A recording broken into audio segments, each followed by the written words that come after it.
friends. Today we will discuss somatoform disorders.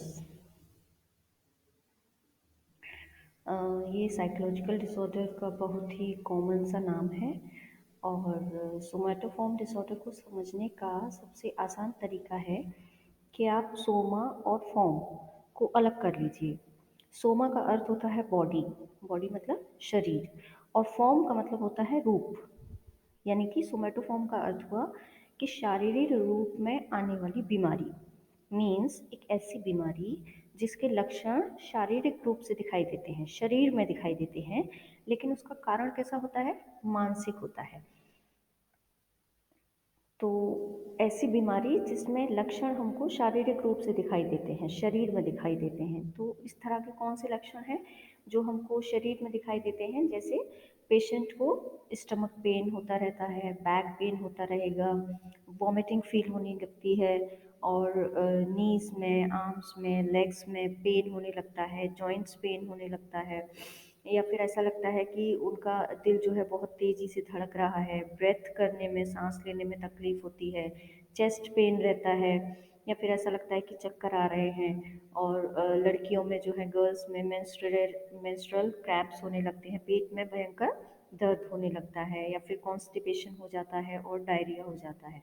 तो ये सारे सिम्टम्स जो हैं मोर देन 2 वीक्स उस पेशेंट में लगातार दिखाई देते रहते हैं। तो इन फिजिकल सिम्टम्स की क्या कैरेक्टरिस्टिक्स होती हैं, क्या विशेषता होती हैं? पहली तो ये कि इन फिजिकल सिम्टम्स को मेडिकल कंडीशन के द्वारा एक्सप्लेन नहीं किया जा सकता। यानी कि ये नहीं कहा जा सकता है कि ये सारे सिम्टम्स, इनका रीज़न जो है आपके शरीर में मौजूद है। कोई मेडिकल रीज़न है जिसकी वजह से ये सारे सिम्टम्स दिखाई दे रहे हैं, या फिर ये नहीं कह सकते कि अल्कोहल की वजह से, या सिगरेट की वजह से, या किसी ड्रग की वजह से ये सारे सिम्टम्स दिखाई दे रहे हैं। दूसरा ये कि ये जितने भी लक्षण दिखाई दे रहे हैं वो सब काल्पनिक नहीं है, मतलब पेशेंट जो है वो बहानेबाजी नहीं कर रहा है, ये एक्चुअल में उसके साथ हो रहा है। कोई ऐसी रीज़न है, मानसिक रीज़न है जिसकी वजह से ये सब हो रहा है।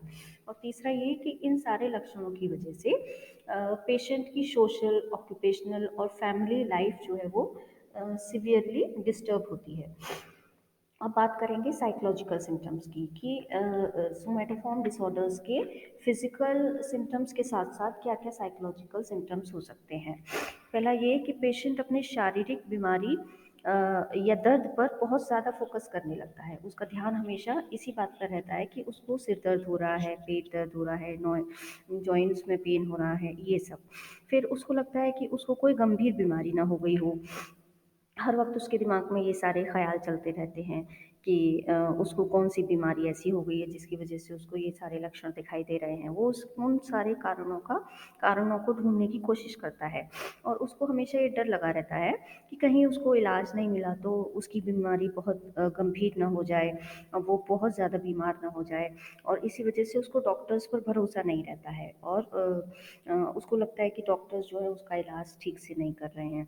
पेशेंट को बार बार लगता है कि मुझे हॉस्पिटल जाना चाहिए, मुझे डॉक्टर के पास जाना चाहिए और दिखाना चाहिए कि क्या प्रॉब्लम है जिसकी वजह से मुझे ये सारी प्रॉब्लम्स फेस करनी पड़ रही हैं। अच्छा, अगर हम बात करें कि सोमैटोफॉर्म डिसऑर्डर्स के कॉजेज़ क्या-क्या हैं, यानी कि इसके रीज़न्स क्या-क्या हैं, तो इसके रीज़न्स हो सकते हैं, जेनेटिक्स हो सकते हैं, हेरिडिटी हो सकती है, और पेशेंट जो है वो पेन को लेकर बहुत ज़्यादा सेंसिटिव होता है, इसीलिए उसको ये सारी बीमारी हो सकती हैं। फैमिली इन्फ्लुएंसेस हो सकते हैं, या फिर नेगेटिव पर्सनालिटी जो होती है, जो हमेशा नेगेटिव सोचते रहते हैं लोग, उनको सोमैटोफॉर्म डिसऑर्डर्स होने की ज़्यादा संभावना रहती है।